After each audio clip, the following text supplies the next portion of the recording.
Hello Become Project and welcome to your weekly tutorials. This week I want to give you some alternatives for a series found in this week's routine. I'm going to give an alternative for the oblique series, specifically for those of you who have any shoulder issues. And then I also want to provide an alternative for the leg series. So let's get started. For the oblique series this week, we are practicing a forearm side plank. Now, side planks are really great exercises to help improve core strength without necessarily putting a lot of strain on the wrong places of the body. However, depending on your personal body, doing the side plank on your forearm versus up on your hand can really make a difference in the way the body responds. So here's kind of the deal.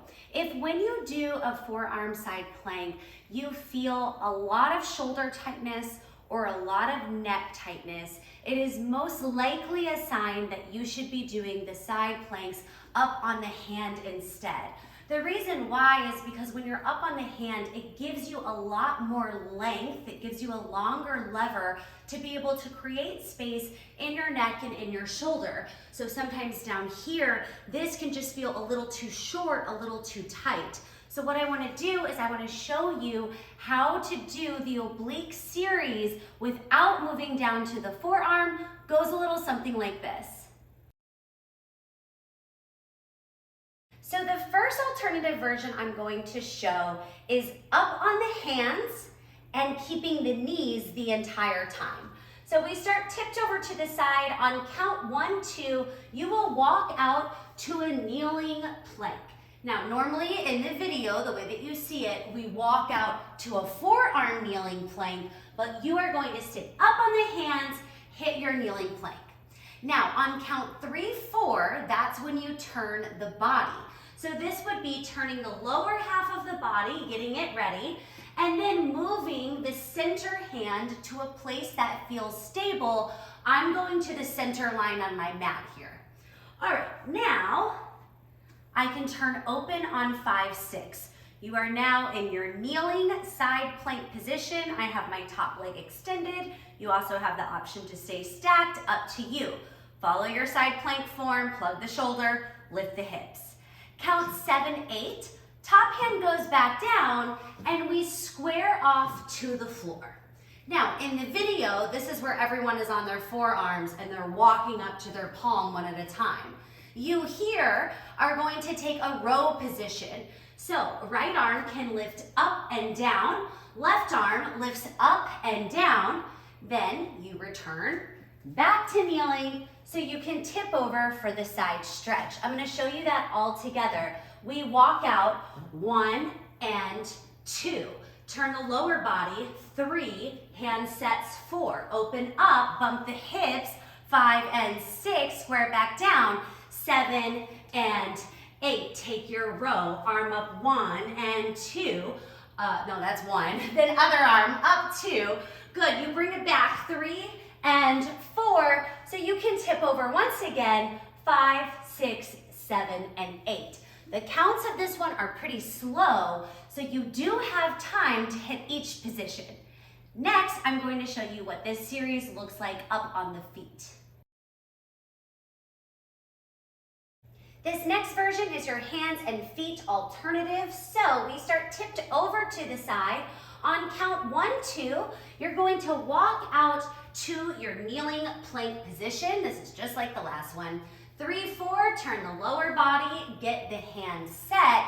And then for 5, 6, you can see if you can bump all the way up to the side plank. Now, for this side plank, I do have my feet crossed as opposed to having my feet stacked. Cross feet give you a wider base to stand on, so it can help the side plank feel more stable, which can be really nice when you only have 2 counts to hold it, okay? So here's 5 and 6. Now, this is where it gets a little bit different. On 7, 8, bring your top hand down, square yourself off. I keep my feet crossed, and then I uncross them. If you keep the feet crossed on the way down, you'll just get an extra little burn in the oblique. So I press it down, I wring out the waist, then I uncross. And now you're going to take a row position. Right arm lifts up on 1, left arm lifts up on 2. We bring our knees down 3, we bring it back 4, so we can tip all the way over. With counts, yeah, you wanna do it with me? Here we go, we walk out. 1 and 2, turn it, 3, set, 4, bump up, maybe step the foot. This is 5 and 6, now you're bringing the hand down. 7, square it off by 8. Arm lifts up on 1, other arm lifts up on 2. Bring it down, 3, back, 4, and tip over for the reset. Next up, I want to talk to you all about the leg series. Now, what I'm about to show you is really a pregnancy alternative. However, depending on what's going on in your body, you could probably find some use out of this. I do want to say, so yesterday on my Instagram, I shared that my partner and I are going through a miscarriage. Simultaneously, we have a ton of be.come clients who are pregnant right now because that's just the way the universe works. But I wanted to say today that I want all of our pregnant clients to feel supported and feel free to ask me questions. I am pre and postnatal trained. I've been working with pregnant clients for a long, long time. It absolutely brings me joy.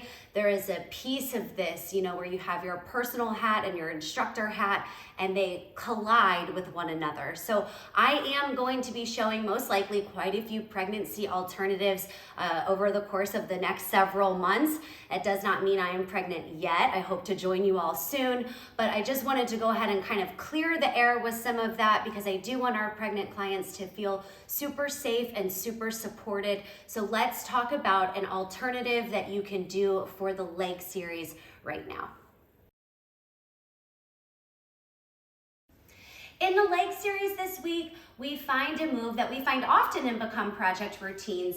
It is called single leg bridging. And essentially you're laying down on the ground with one foot on the floor and you're working to lift the hips up and down or hold.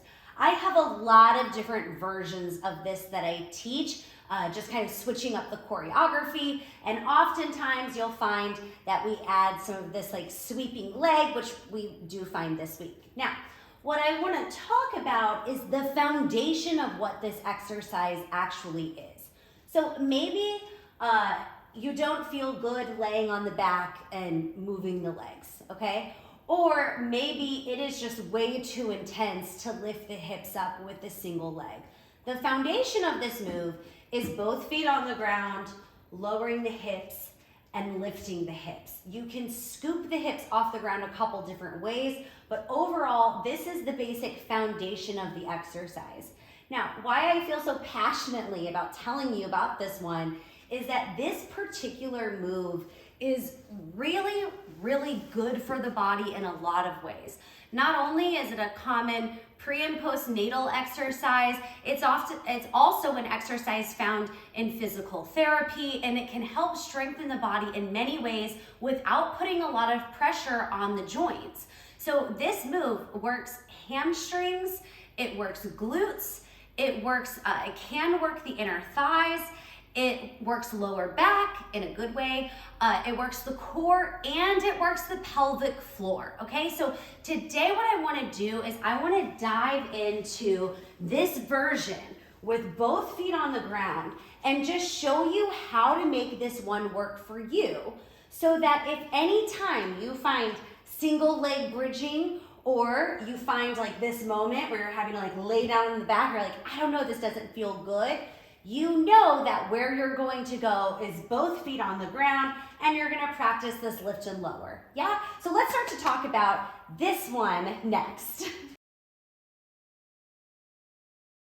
So for this exercise, we'll start laying down on our back, and the first thing we're going to do is adjust our heels. Now, we don't want our heels so close to us that we could touch them, okay? This setup is found when you're doing like yoga, bridge and wheel pose, and that's not what we're doing. So you want there to be some space behind the back of the knee, and of course you can always like adjust as you get going. Okay, here we go. I'm gonna move my hands so you can see. Now, there's two different ways to do this. Way number one is to scoop the tailbone off the floor. This one offers a little bit more abdominal work. What I'm gonna do is I'm gonna feel my spine on the ground, then I'm gonna take my pubic bone, I'm gonna start to curl it up. My tailbone's curling off the floor. Small of my spine is pressing down to the floor, belly button presses in. I'm gonna roll just about halfway up. I want to keep the bra strap area on the floor. So right there toward like the middle and base of the ribs, that stays on the floor. I'm squeezing my butt here, and then I'm going to unravel the spine, thinking one vertebrae at a time. Back down. You can even open up so you get the arch, all right? So it's really good spinal work. So right now my spine is arched. I'm gonna start to scoop, scoop, scoop. I'm moving through neutral spine. Now I'm in tucked spine. I'm lifting up, raising, and then rolling it back down. This can kind of feel like a spinal massage. It can be really good for you. However, if you are further along in your pregnancy, so you've already popped out, it may not feel good to take such a big scoop, okay? So there is another version of this, and I want to express both of these versions are great, okay? So for the next version, you're just laying here, you have your long spine, and it's simply going to be lifting the hips up, squeeze, and lower, barely brush the ground. Your butt barely touches. You lift up, up, up, squeeze, lower down, barely touch. And this would be the next position. Now, every time you come in, you want to think about an internal lift. So it is the pelvic floor engaging from the inside out to help lift you up, and then you lower and extend back down. Heels press. Again, you should feel this backside of the legs in the glutes, and then you are getting some of that internal core work. I personally never teach this exercise with a super high hip. So I like to think that the base of the ribs stays on the ground and space stays underneath the chin. That means that this would be about the highest that I would go. Here, my ribs are still touching. I have space underneath my chin. What I would not suggest doing is going all the way up to here. That's kind of a different exercise. I am putting some strain on my neck. You've certainly seen it before. I'm not saying it's wrong. I'm just saying that it's not something that we typically do in be.come. So I would try to get that range of motion a little bit smaller so that way the focus is on the glutes. Now I want to show you another way to perform this exercise, and this is actually one of my favorites. So I have this ball here, looks like crap, but it is a 9-inch inflatable Pilates ball. You can search these very easily on Amazon. You could also use a 6-inch. You could also use like one of your kids' toys, just as long as it's not a huge beach ball. Basically, you would be using this in between the knees. If you happen to have a Pilates ring, you could also use a Pilates ring in between your knees. Anything that you can kind of squeeze on, which is going to help you activate the inner thighs, and that will also help you activate the pelvic floor. Another thing that you could add is some small hand weights. So this is completely optional, but I just want to show you something you can do. So this is the same exercise, ball in between the knees, hand weights in hand. And what I'm going to do is I'm going to press down to the heels, lift the hips. As I lift the hips, the hands press down and I squeeze the knees. Then I lower the hips, I lift the arms up. So it's 1 and 2, exhale.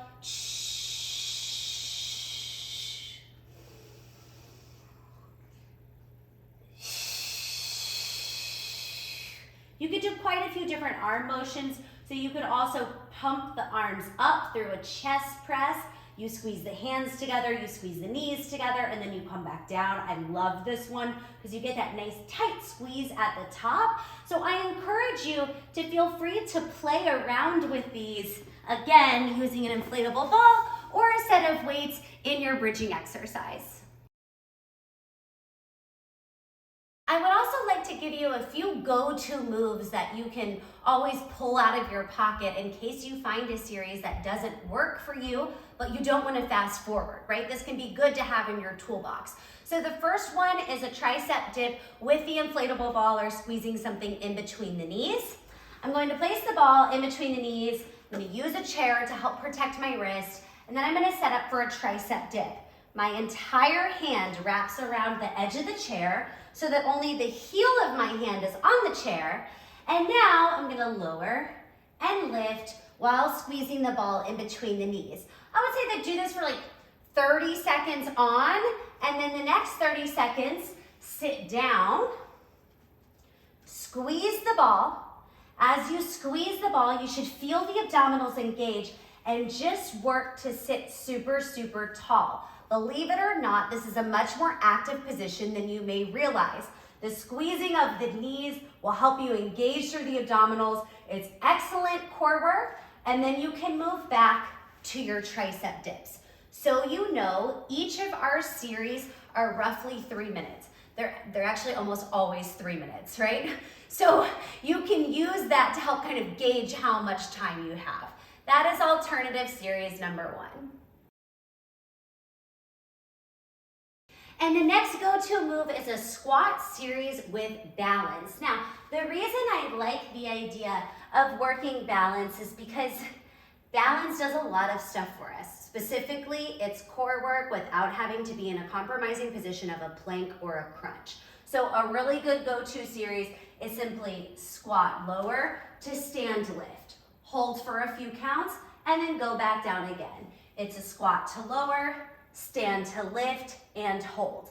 I know it seems simple, but again, the simple stuff is really the stuff that is often the best for us. So feel free to add in these 2 alternatives anytime you're feeling stuck.